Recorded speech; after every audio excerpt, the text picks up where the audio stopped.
जय माता दी। मैं हूं आपका अपना अनिरुद्धाचार्य, आपका अपना भाई, आपका अपना बेटा। महाराज का मंत्र में आपका बहुत बहुत स्वागत है। आज है नवमी। आज बात होगी नवमी। नवरात्रि में महानवमी का विशेष महत्व है। 9वें दिन यानी नवमी तिथि को माँ सिद्धिदात्री का पूजन और आराधना का दिन है। महानवमी से जुड़ी बातें और मंत्र का उपाय, क्या उपाय है, क्या मंत्र है, आज आप सभी को घर घर ये बात पहुँचेगी। और घर घर आज हवन होगा, कन्या भोज होगा, कन्या पूजन होगी, व्रत की समाप्ति होगी और किस तरह आज आप कार्य करें तो उसकी भी बातें करेंगे। और हाँ, मैं आपके जीवन से जुड़े संकट भी दूर करने की बातें करूँगा। आपको बस अपना वीडियो बनाकर हमको व्हाट्सएप पर भेजना है। नंबर शो के दौरान और दिन भर TV9 भारतवर्ष पर फ्लैश किए जाएंगे। तो चलिए कार्यक्रम आरंभ करते हैं।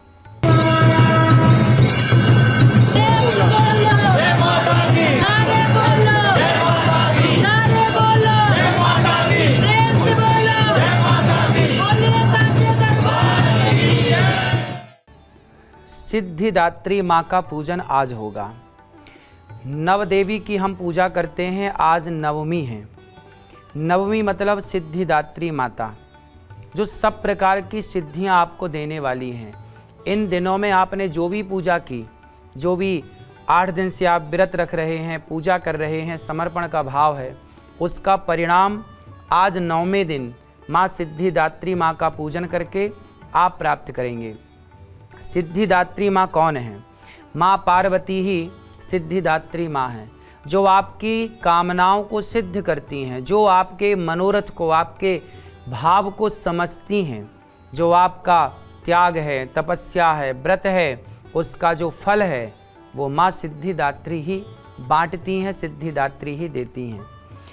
आज के दिन हमारे भारत में घर घर में कन्या पूजन होता है।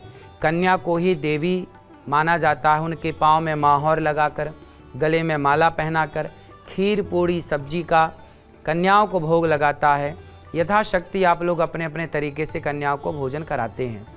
कन्याओं को भोजन कराना बहुत बड़ा पुण्य का कार्य है। कन्या मीन्स शक्ति, शक्ति मीन्स वही दुर्गा, वही काली, वही कामाख्या है। तो वही कन्याओं का पूजन हम लोग करते हैं। साथ ही कन्याओं का पूजन करने के साथ साथ ही आप लोग अब नवमी के व्रत पूरा करके 10वीं के दिन आप व्रत का पारण करेंगे। आज आपके व्रत का अंतिम दिन है।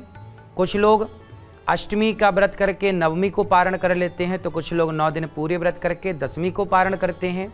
तो आप क्या खाएं और क्या खा के पारण करें, मीन्स व्रत को पूरा करें। व्रत के क्या नियम हैं वो ध्यान से सुनिएगा। जब आप 9 दिन का व्रत रखे हैं तो फिर आप अगले दिन अर्थात 10वीं के दिन क्या करेंगे? सबसे पहले भगवान शालिग्राम भगवान को, गोपाल जी को स्नान करा के चरणामृत लेना है। व्रत में सबसे पहले आज व्रत पूरा होने जा रहा है। भगवान से प्रार्थना कीजिए कि प्रभु, हमने जो भी व्रत किया, हमसे जो बन सका, जितना हमें ज्ञान था, जितना बोध था, उतना ये दासी ने, इस दास ने किया। चरणामृत पीकर फिर आप भोजन प्रसादी करा के कन्याओं को, सबको, जो भी आप किसी को पहले खिलाएं, पहले किसी दीन दुखी को खिलाएं। फिर आप सबसे पहले मीठा, व्रत पूरा किए हैं तो मीठा खाकर ही अपने व्रत को पूरा कीजिएगा। खट्टा कसैला खाकर नहीं, मीठा खाकर, ताकि आपके रिश्तों में, आपके जीवन में, आपकी खुशियों में सदा खुशियों की मिठास, प्रसन्नता की मिठास बनी रहे और आपके होंठों पे एक प्यारी सी मुस्कान सदा बनी रहे। तो व्रत को इस तरह से आप पूरा कर सकते हैं। बात करते हैं माता सिद्धिदात्री की। माँ सिद्धिदात्री क्या क्या दे सकती हैं? ये नवमी है। अंक में सबसे बड़ा अंक होता है 9। 9 ऐसा अंक है कि 9 का जब पहाड़ा पढ़ते हैं तो 9 ही शेष रहता है, ना कम ना ज़्यादा। 9 एक कम 9, 9 दूनी 18, 8 और 1 9, 9 तिया 27, 7 और 2 9। इस तरह पूरा पहाड़ा पढ़ेंगे तो 9 के पहाड़े में केवल 9 ही शेष रहता है। राम जी का जन्म भी, राम जी प्रकट भी हमारे नवमी तिथि को हुए। और आज वही 9 अंक की हम बात करें, आपके जीवन में भी सबसे उत्तम श्रेष्ठ अंक है 9। और आज वही नवमी तिथि है। माँ सिद्धिदात्री की उपासना है, माँ सिद्धिदात्री का पूजन है। हम सनातनी लोग हैं।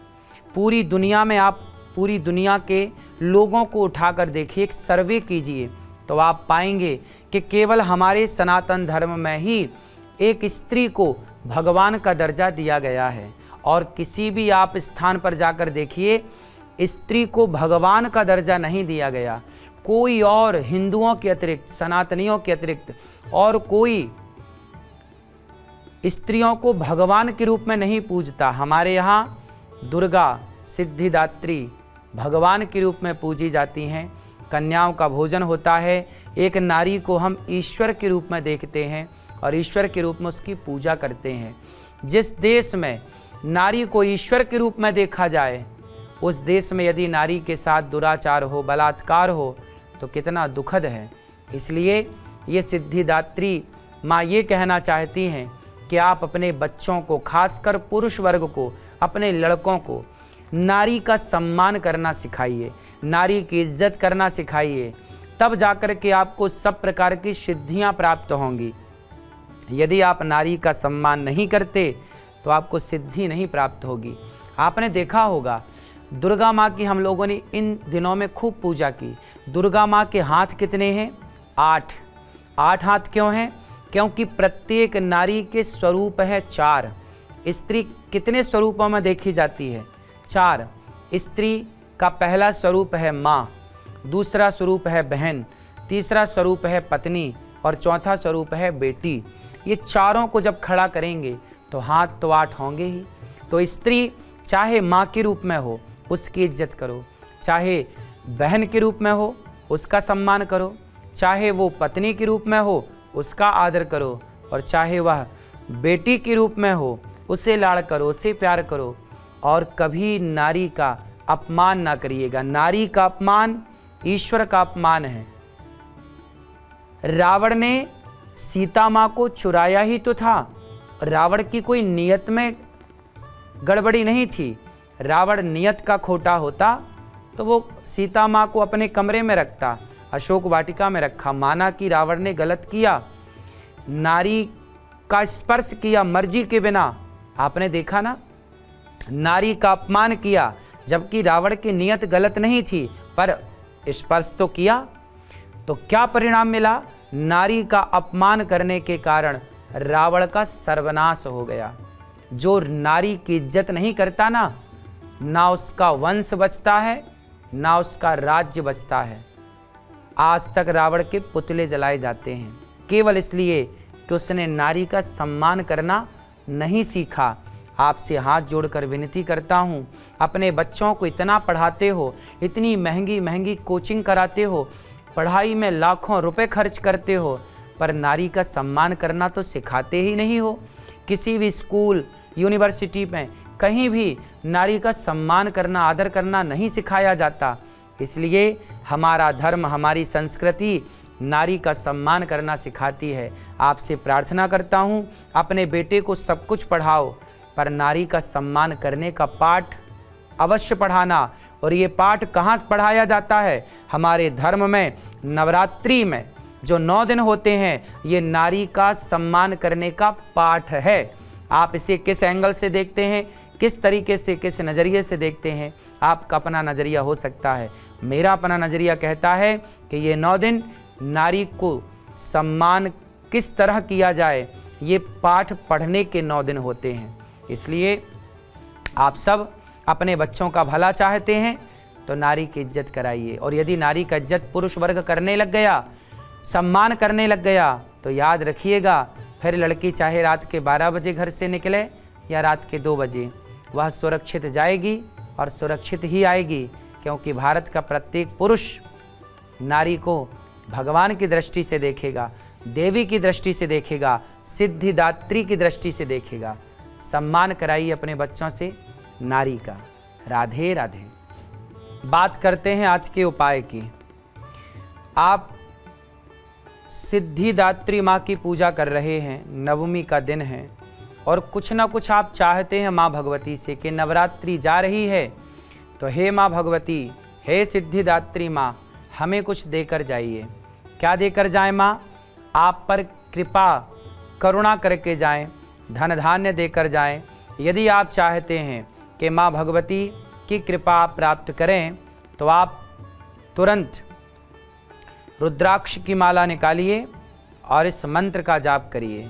निश्चित ही माँ सिद्धिदात्री आपके जीवन को सारी सिद्धियों से परिपूर्ण करेंगी और आपके जीवन में धन धान्य की कृपा होगी। धन धान्य लक्ष्मी माँ की कृपा होगी। मंत्र है ओम ऐं ह्रीं क्लीं सिद्धिदात्र्यै नमः। ओम ऐं ह्रीं क्लीं सिद्धिदात्र्यै नमः। आप इस मंत्र का जाप करें कम से कम 108 बार, चलते फिरते और जाप करें। यदि आप बीमार हैं, यदि आपके शरीर में दर्द है और दर्द से मुक्ति चाहते हैं, आपके शरीर में शक्ति नहीं है तो आप शक्तिवान बनना चाहते हैं, शक्ति से भरना चाहते हैं, एनर्जी से भरना चाहते हैं, जो बच्चे बीमार हैं, जो बूढ़े बीमार हैं, वो इस मंत्र को ध्यान से सुने। और अब जो मंत्र हम देने जा रहे हैं वह आपको शक्ति से परिपूर्ण करेगा, आपके शरीर में सब प्रकार की शक्ति भर देगा। मंत्र है या देवी सर्वभूतेषु शक्ति रूपेण संस्थिता नमस्तस्यै नमस्तस्यै नमस्तस्यै नमो नमः। तो शक्ति को बढ़ाने के लिए या देवी सर्वभूतेषु शक्ति रूपेण संस्थिता नमस्तस्यै नमस्तस्यै नमस्तस्यै नमो नमः। इस मंत्र का आप कम से कम 108 बार जाप करें। चलते फिरते भी आप जाप कर सकते हैं और आपकी शक्ति बढ़ेगी। माँ भगवती की कृपा आप पर होगी। आप दवाई गोली तो खा ही रहे हैं, बीमारी से बचने के नाना प्रकार के प्रयोग तो कर ही रहे हैं। एक मंत्र जप लेने से, माँ भगवती की आराधना कर लेने से बुराई क्या है? तो आप इस मंत्र का जाप करके शक्ति को प्राप्त करें। पुराने जो ऋषि मुनि हुआ करते थे वो मंत्रों की शक्ति से ही संपन्न होकर सारे कार्य किया करते थे।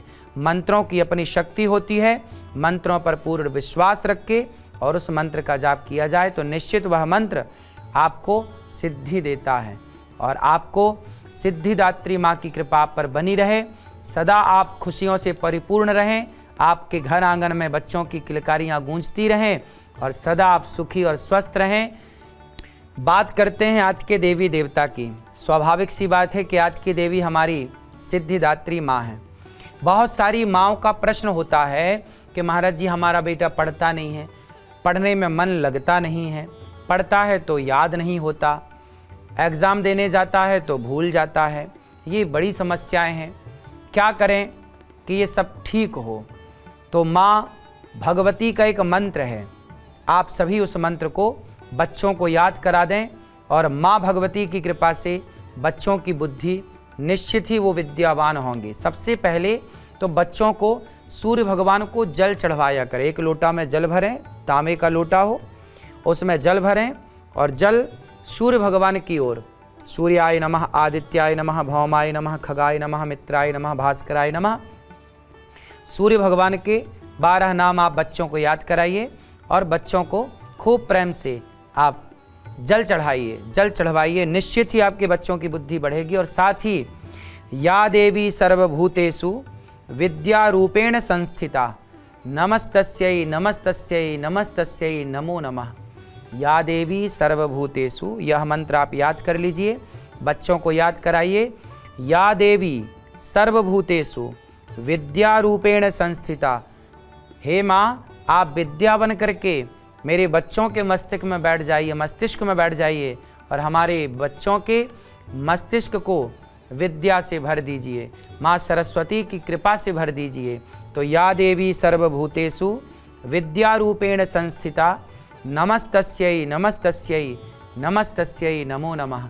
तो इस तरह आप अपने बच्चों को बुद्धिमान बनाएं और बच्चों को बहुत आगे जाने की प्रेरणा दें, पॉजिटिविटी से भरें। बच्चों को 5 मिनट के लिए अपने पास बिठाएं और उन्हें बताएं कि बेटा ये नवरात्रि क्या है, ये सिद्धिदात्री माता कौन है, ये सिद्धिदात्री माता हमें कौन कौन सी सिद्धियां देती हैं। ये सिद्धिदात्री माता ही जब सिद्धियां देती हैं तब हमारे काम सिद्ध होते हैं। बिना सिद्धिदात्री माता के हमारे कोई भी काम सिद्ध नहीं होते। आपके आसपास कोई सिद्धिदात्री माँ का मंदिर है तो अवश्य जाएं और माँ सिद्धिदात्री का दर्शन करके अपने कार्य को सिद्ध अवश्य करें। मंदिर जरूर जाना चाहिए, वहाँ बैठकर माँ भगवती का, भगवान का जो भी मंदिर है ध्यान करना चाहिए। सिद्धियाँ तीर्थों में ही सिद्ध होती हैं, अच्छी जगह अच्छे स्थानों पर ही सिद्ध होती हैं। इसलिए हमारे ऋषि मुनियों ने मंदिर बनाए। मंदिर में एक गुम्बद होती है, ऊपर ध्वजा होती है, ताकि वो अंतरिक्ष आकाश से जितनी पॉजिटिविटी है वो खींच करके और नीचे बैठे भक्तों के मन मंदिर में, मस्तिष्क में वो एनर्जी, वो शक्ति भर दें। जैसे मोबाइल का टावर होता है ना, सैटेलाइट से वो किरणें खींचकर और वो टावर आपके मोबाइल तक नेटवर्क पहुंचाता है, उसी तरह मंदिर की जो गगनचुम्बी जो इमारत है, ऊपर का हिस्सा ध्वजा का, वो पॉजिटिविटी को खींचकर मंदिर में बैठा जो ध्यान कर रहा है वो उस ईश्वर की आराधना से आपको जोड़ देता है, ईश्वर से कनेक्ट कर देता है। बहुत वैज्ञानिक तरीके से मंदिरों का निर्माण हुआ है। इसलिए निश्चित ही सिद्धि पाना चाहें तो यह कार्य करें। सबको राधे राधे। आज का मंत्र है कि आज सिद्धिदात्री माँ की पूजा है। तो सिद्धिदात्री माँ कौन सी माँ है जो आपको सिद्ध करती है? आपको चलना किस माँ ने सिखाया, बोलना किस माँ ने सिखाया? आप यदि आज बोल रहे हैं, बोलने की आपको सिद्धि है, चलने की सिद्धि है, तो आपकी अपनी माँ ने आपके हाथ पकड़कर, उंगली पकड़कर आपको चलाया, आपको चलना सिखाया, बोलना सिखाया, भोजन करना सिखाया, कैसे बैठना है मर्यादा में, कैसे बात करना है मर्यादा में, किस तरह से समाज में रहना है, सब कुछ माँ ने सिखाया। तो आज हमसे यदि बोलना, उठना, बैठना समाज में आता है तो ये सारी सिद्धियाँ हमारी अपनी माँ ने ही तो हमें दी है। इसलिए आज का मंत्र है कि आप सब लोग सिद्धिदात्री माँ को याद करेंगे, अपनी माँ को ही बिठाइए और अपनी माँ को ही सिद्धिदात्री माँ के नाम से पुकारिए और माँ की आरती उतार के, माँ का पूजन करके, माँ को प्रणाम करके, माँ की सेवा करके, माँ का आशीर्वाद लेकर अपने दिन की शुरुआत कीजिए। जब माँ का आशीर्वाद आपके साथ होगा तो निश्चित माँ सिद्धिदात्री का आशीर्वाद आपके साथ होगा। आज का मंत्र यही है कि माँ का सम्मान कीजिए, माँ की सेवा कीजिए, माँ का आदर कीजिए। और माँ, मैंने पहले ही कहा कि स्त्री के 4 रूप हैं, माँ, बहन, बेटी और पत्नी। किसी भी रूप में स्त्री है, आदर कीजिएगा। और आप सभी इतने सारे मंत्र जो हमने आपको दिए, उन मंत्रों को बच्चों तक ज़रूर पहुंचाइएगा। निश्चित उसका फ़ायदा उन बच्चों को मिलने वाला है, निश्चित उन लोगों को फ़ायदा मिलेगा जो उस मंत्र का लाभ लेंगे। कल दशहरा है, आपको दशहरे के दिन किस तरह बुराई को मारने के लिए प्रभु का अवतार होता है, धर्म संस्थापनार्थाय संभवामि युगे युगे, कल दशहरे पर चर्चा होगी। कल किस तरह बुराई पर अच्छाई की जीत हुई, इस पर कल विस्तार से चर्चा करेंगे। तो आप TV9 भारतवर्ष पर रोज की तरह कल भी अवश्य दशहरा की पावन चर्चा सुनेंगे सुबह 7:20 से। राधे राधे।